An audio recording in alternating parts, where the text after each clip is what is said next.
I'm going to ask you a question. I want you to think for a moment and tell me, how long would you estimate the typical college freshman can read material in their book or in their notes and effectively be learning what they're reading? Okay? Okay? 5 minutes, says Chris. 25 minutes? Hour? Now let me ask, anybody think more than an hour? How long?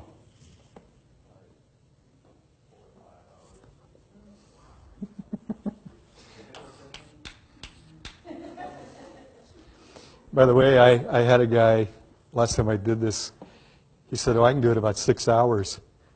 And I just, well, then I found out he is a medical resident, just finished medical school. His wife was in my class. And indeed, my daughter's fourth year med, oh yeah, 4 or 5 hours, but that's not typical, I can tell you, okay? Anybody less than 5 minutes? Okay. So we get 5 to maybe 4 or 5 hours. A study was done, I believe the University of Michigan. They asked students to do the following thing.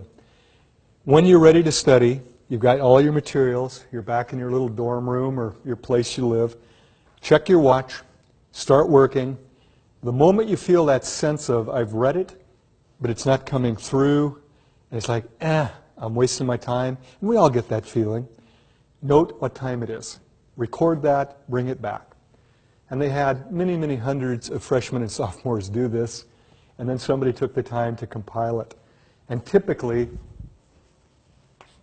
right about 25 to 30 minutes. By the way, it's also true of lectures. And you've all proved it to yourself. You come into a lecture, you're really alert, check the clock at about 25 after, it's like, yeah, and I see it in every class I teach, but how long do we teach? 50 minutes. And yet, probably most of the learning, if it's going to happen, is in the first 25 to 30. Okay. I'm going to talk about a person, because I also like to teach by anecdote. A woman named Jeanette. I was a junior at Western, she was a freshman. Because I was a junior, I could live off campus. Those days, colleges were your parents in absentia. She had to live in a dorm because she didn't have a relative in town. We were dating. She got her first quarter at Western a D average, 1.0, 15 credits of D. She decided she really needed to buckle down, plus the school said, if you don't make it up, you're going to be kicked out. So the second quarter of her freshman year, she set the following goal: to study for 6 hours a night, nonstop, 6 to midnight, Sunday night through Thursday night. Friday, Saturday, she could party. The rest of the week, she was going to study. Now, one would assume, my gosh, going from little studying to 6 hours a night, 5 nights of the week, she should have aced everything. You want to guess her grade point, second quarter? 0.0. She failed every class. And this is why telling people to study more does not necessarily help.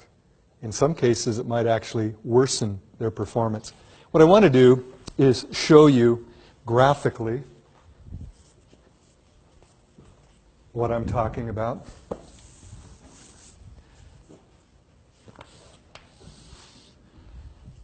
Let's say this is efficient studying, and I know there are no numbers there, but higher means more efficient, lower means low or no efficiency. And this axis, we're looking at time. Here's what happens for the average student. For her, 6 o'clock in the evening, after her supper at the residency dining hall, she plopped herself down at her little study area and started studying. But here's what happened. By about 6:30, she was in a major slump. But what was her goal? To study 6 hours. So she continued to sit at her little desk and stare at pages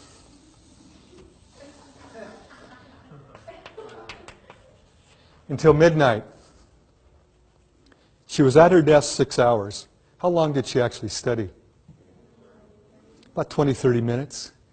Now, there's a simple conduct in psychology that all of you are aware of. Things that are reinforced, we tend to do more of. Things that are punished or ignored, we tend to do less of. You know, we operate by those principles to a large degree. If you're sitting there for 6 hours, are you feeling good? No. Once you get here, you're looking at your book going, I hate geography. I hate literature. I hate psychology. All the things we're trying to get you to fall in love with, you're hating it. And so her actual good studying was followed by 5.5 hours of pain and misery. I would bet you, I don't know for a fact, that as the quarter progressed, she sat down, and finally she was done before she even started. She sat down and just stared at a book, and she flunked every class. Now, had she taken this little seminar or figured things out on her own, she'd know what to do. First rule, the moment you start to slide, you're shoveling against the tide. What you need to do is what? Take a break. And here's what's cool about it. You can study for a half hour. It doesn't take a half-hour break to recharge your batteries. For most people, about 5 minutes. And this is where you go away, do something fun for 5 minutes. Call a friend, talk to a child, talk to a parent, a roommate. Enjoy some music. Do something you enjoy. And actually say, this is my treat for having studied for 30 minutes effectively. Go back, and here's what happens. Your efficiency is nearly 100%. Study a half hour, take a break. Study a half hour, study a half hour. Now, had she done that over a course of 6 hours, she would have got about 5.5 hours of serious studying and about a half hour of total break time. I really don't believe she would have flunked out. Now, I get students complaining, I don't have enough time to study. Look for a break at work. Look for a break at home. Those little 15, 20 minutes can be very efficient if you apply them efficiently. Unfortunately, sometimes it's really tough to get those moments. But you need to build them in somehow. You've got to have at least some time to study. It's not going to happen through osmosis. Now, I'm going to ask you a final question. Let's say you've studied till midnight. What do you want to do after your last study 20, 30 minutes? No, not yet.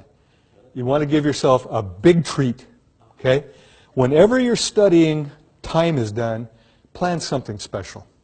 Now, for most women, especially with kids, it's a Calgon bath with candles and the bathroom door locked and the statement, if you bother me, I will take your head off. This is where guys go, what? Yeah, moms have no privacy. Kids walk in while you're using the toilet, while you're in the tub. They'll bring their friends with them, won't they? Dads don't put up with that. When dads are in the bathroom, it's lock the door, tough luck, go elsewhere. For you guys, I'll give you mine. This is politically incorrect. I liked beer, okay? My goal was to knock out all my studying, go to the Iron Bull Tavern in Bellingham, knock down a couple beers for my treat. Now, my buddies, they'd say, Lobdell, how are you getting straight A's? Well, I'd studied starting about 3 in the afternoon. By 9 o'clock at night, when pictures went on cheap, I'd done all my studying. I went in and enjoyed my beer. These yahoos started drinking in the afternoon, then went to the tavern, planning to go home and study. You know that's not going to happen, okay? You're not going to study, and even if you do what's called state-dependent memory, you'll typically only remember if you're intoxicated. And I don't recommend getting drunk before a test. It's kind of a stupid thing. If you plan your day right, you can have those little study breaks, but the coolest part is this. Because you're now reinforcing it with those little breaks and something fun, you extend it.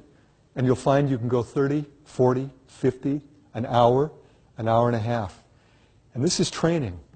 Those of you who go on to advanced degrees, you're going to have to study incredible lengths of time without taking a break, because you've got to get it done, like my daughter in med school. It's just amazing.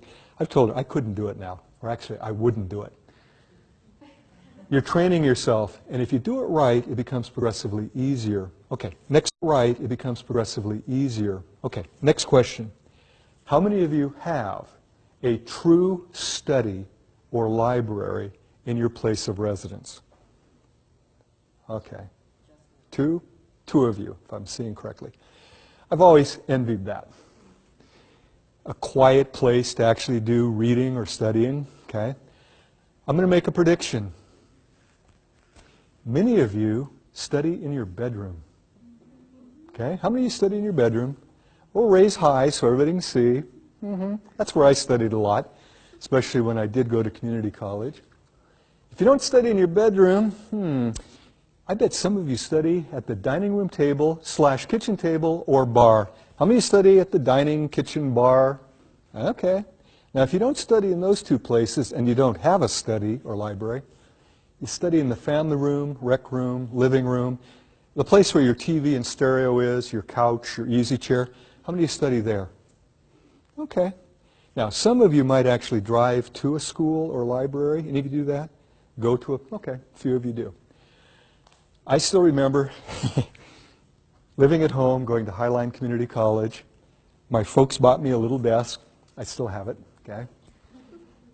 Little desk, and I'd come home, because I did work then at Albertsons. Typically we got off at 9, get home about 10. And I'd start studying. I still remember reading Billy Budd, okay, Melville. I'm sitting there studying, and my eyes are just, And then the bed started calling to me. Marty, come lie upon me. Now, those of you who've studied the Greek, the idea of the sirens calling sailors to the rocks, oh, it's real. I'd hear the bed call me, and I'd finally go, oh, I'll just lie down for a moment. Next thing, my mom would be yelling, Marty, you're late for your English class. And he's like, oh, God, I didn't read Billy Budd, and I'm screwed. Let me ask you, what's the primary function of a bedroom? What's the secondary function? Good! Most groups go. I go, take Psych 20 or 225 to learn about it. It's functional, okay? Primary function of a dining table. Eating. Primary function of a living area. Okay? Recreation, socializing, right? Now, a lot of students don't realize how much we're controlled by environmental cues. How many of you have been to the Tacoma Mall? Funny, isn't it? Why'd you raise your hand? Have you ever been to Tacoma? You answered. Why didn't you go like this? Why?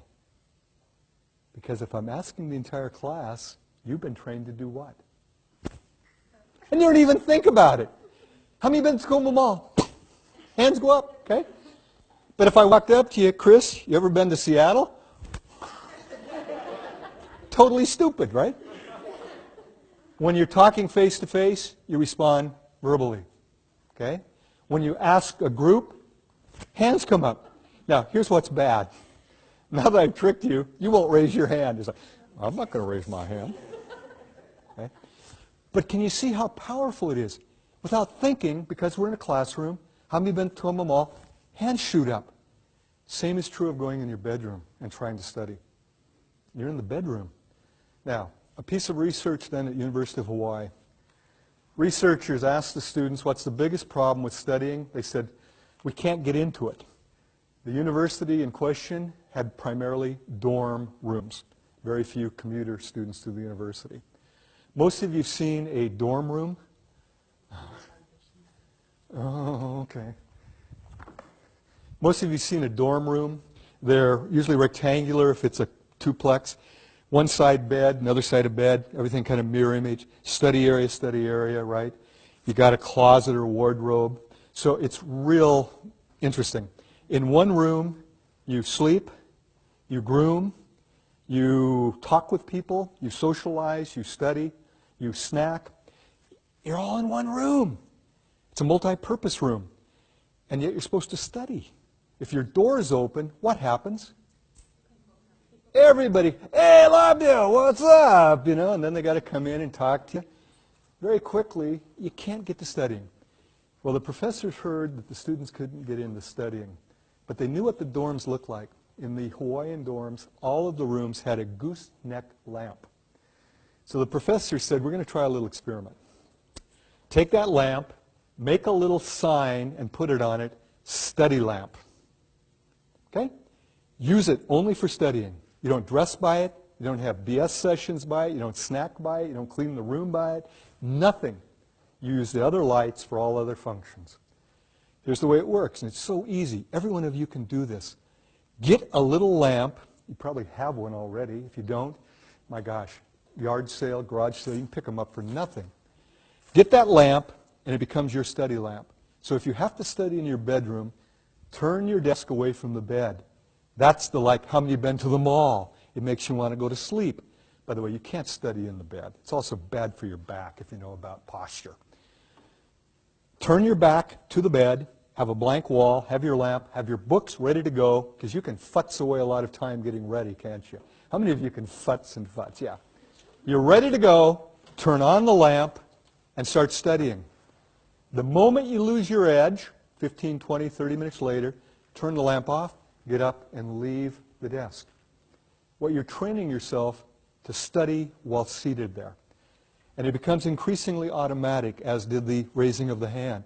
You sit, turn the lamp on, and you're ready to go. It's like magic. The students who did that were 1 grade point higher the next term compared to the control group that didn't do it. 1 grade point simply by creating a study area. Now, if you study in the kitchen dining, remove all food cues, because I know what happens there. You start thinking, turkey in the fridge. Yeah, Swiss cheese in the fridge. Oh, yeah, sandwich time. How many of you have studied and created sandwiches? It takes about a half hour to make a really good one. You eat it, so damn good, what do? Make another one. And pretty soon, not only are you not studying, but you're getting the spread going, okay? You're really frustrated then. The living area, I'm going to tell you, you can do this experiment. You try to study in the living room, and you're focused, and other people are listening to music, watching a movie, watching TV. They won't leave you alone. Hey, Marty, look, it's really good. Excuse me, I'm studying. And then they get angry at you. Well, boo on you, too. You can't study in the living area. It's not designed for that unless you're all by yourself. And you turn off the TV, turn down the stereo so it's truly background. If you're singing along to your favorite song, you're not studying. You're singing along to a song. Your brain has to be focused to be really studying, not time sharing back and forth between singing and studying. So living areas, very tough to create. But if that's where you have to do it, you bring a little study lamp in, everything else off, turn on your study lamp, and create a study there. Are you getting the idea? Now, I'm going to go through a lot of suggestions. Break it up into small chunks, reinforce it. Simple to do. Create a study area. Simple to do. And you'll be amazed if you take these ideas and do them. I'm going to make a challenge to all of you. It's so easy to sit through a presentation, say, yeah, it sounds good, and then walk away and do nothing. Technically, as a psychologist, if it doesn't change your behavior, you haven't learned it. It's just in your head. To be a true learning experience, you have to behave differently. So my hope is you all make a promise. I'll try at least 1 or 2 of what I talk about today. And when you find out it works, say, gosh, I'll try a 3rd one, maybe a 4th. I went back to grad school in the mid-'80s. Second time around, I actually aced every class. PLU gives pluses. I got pluses in all but 1 class. I didn't do that first time. Okay? I was a good student, but not that good. I used the principles I learned about in teaching psych to become a student. I wish somebody had told me these things when I was a student the first time. It would have been a lot easier. Okay, so we've got 2 things going. Break your study up into little pieces with reinforcement. Create a study area if you don't have one. I think you said you do have a study? Yeah, when my youngest daughter moved out, I took a little bit. There you go. Okay, next thing. The more active you are in your learning, the more effective. And yet, increasingly, I have students who think studying is reading it over and over, and they're going to have some magical thing where they suddenly understand it, and remember it well. When you're reading it over and over, or saying it over and over, the term for that is rote memorization, spelled R-O-T-E. It can work. It is the way most of us were taught in elementary school. The way I understand it, a lot of Asian schools depend heavily on rote. And some of you may be darn good at it. And if you can memorize and actually understand by repetition, and it's effective for you, don't change. But for most of us, it's not the most efficient or effective way. The way to learn efficiently in college, first you have to decide, what am I learning? Is it a concept or a fact? A fact is the discrete little piece of information. Sigmund Freud is the father of psychoanalysis. That's a fact, okay? But understanding what psychoanalysis is a concept, okay? Understanding the name of a bone is a fact. Understanding what it does in the body gets into a concept, okay?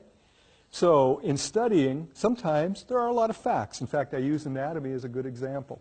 You got to memorize bones, muscles, organs, tissues, a lot of it. But if you simply memorize and don't understand the function of it, the comprehension of the actual concepts, it's a lot of wasted learning, really. Just to know a name of a bone is like, yes, so what? Okay? What does it do? How does it function? So, if it's a fact or a factoid, you have to approach it one way, and I'll talk about how you do that. But in most college classes, what we as professors are most concerned about is that you grasp the concept. Because concepts, once grasped, will stay with you a lifetime. Facts can easily get confused, but that's why we have Google, why we have reference books. If you know the concept, you can quickly look up the fact if you have to know that for a particular fact. Neat thing is, I get questions, who has more advantage, younger students or older students? Depends on what you're talking about.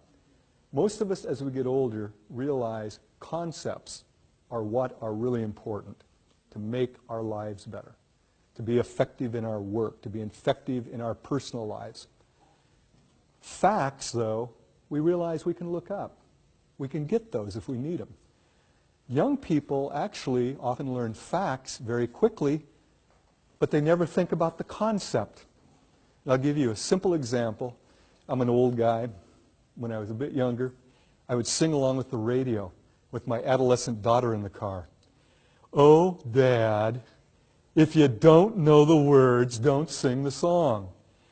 I'd say, okay, Beth, you're right. I'm not singing exactly what he or she is singing, but it's conceptually the same. What? I'd say, what's the song about? I don't know. She couldn't tell me what the song was about, but she could tell me every word in the song. That's learning facts and not seeing the concept. I, as an adult, I know the concept. I just make up my own lyrics, okay? Because I don't worry about the factual. Now, some of you are going, yeah, but my teacher does. I got to know the facts as well as the concepts. So we'll first deal with concepts. Here's the question. Can you put the concept in your own words? If you can't, you don't really understand it. Okay? It's not meaningful to you. To make it meaningful is a struggle. It's probably the biggest struggle you have as a student. But it's a struggle you need to do or you're wasting your study time. Now I'm going to give you an example. Only one of you probably in this room will understand what I just say, or will be saying. Ontogeny recapitulates phylogeny. And I knew she would get that. How many of you know exactly what I'm talking about? Raj, you do? Cool, 2 of you. Ontogeny recapitulates phylogeny. And most of you are going, it's all Greek to me. It's actually probably more Latin, but I'm not certain of that. Okay? When I was a biology student, I learned about the ontogeny recapitulates phylogeny. And if you try to learn that and you don't understand it, it's going to go in one ear and out the other. Okay? You can't hold on to it. But if I take a moment to break it down, ontogeny means your own development as a being, okay? You as a human, for example. Recapitulates means goes back through or recaptures, retraces phylogeny, which is the development all the way from single cell to complex mammal. Now, to make sense of that, how did all of you start in utero? A single fertilized cell, right? An ovum that's fertilized. And then it starts dividing and you get all that. But you get a little period, and this is what they first looked at embryos, where we look like a little thing that looks like a tadpole, right? Yeah, tadpole-ish. So we start with a single egg that's fertilized, and then we get this little thing that looks kind of like a tadpole, and they thought these were gill slits, okay? They're not. They're just what becomes the thoracic area. But there's no legs. It looks like a little tail. Oh, we had a tail. Got the idea? Well, then we get our arm buds, and we get them growing, you know, so we now get arms and legs, and gradually we start looking more like a human being. By the way, take an embryo of any mammal. You probably couldn't tell one from the other. Human, pig, doesn't matter. They all look very much alike, don't they? Now, you understand ontogeny recapitulates phylogeny. But if an instructor doesn't take the time to tell you that, and you just read it and go, whatever, I'll memorize it, you will forget it about as quickly as you can get through it. I'm not going to prove this. You all get to do a little memory task. Got to find the right. Here we go. I'm going to read to you 13 letters from our alphabet. You all know the alphabet, right? Should be meaningful. As soon as I finish, I want you to say them back to me in the same sequence that I give them to you. So I'll say them and then I'll go like that. Just say them back. Y, T, R, H, don't write them. A, U, S, P, D, P, A, Y, H.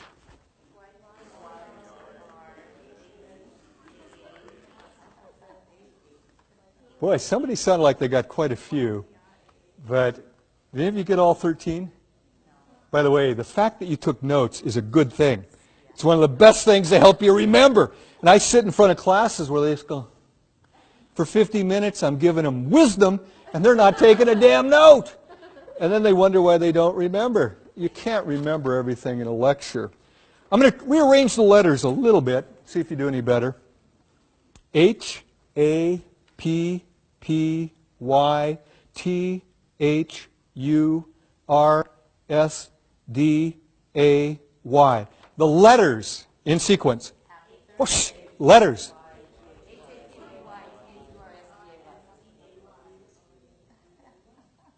Most of you got all 13. And you thought coming to this lecture you might gain nothing. I've just taken your short-term memory span, which is usually 5 to about 9 letters, and expanded it to 13. Could you give them again? What are they? Damn, you're good. Or I'm good. Now, obviously, it was a little easier. Those were the same 13 letters. Same ones. If you're studying anything conceptual, and you're trying to memorize it, it's like Y, T, R. It doesn't make any sense. It's in one eye, out the other. If it's out loud, one ear, out the other. But if you take the time to discover the meaning in it, suddenly it clicks. And I could probably ask you next week, what were the 13 letters? And most of you tell me. At the end of the quarter, I could ask you. Most of you could tell me. You might be confused. Was it Happy Wednesday or Thursday? But you'd guess probably Thursday.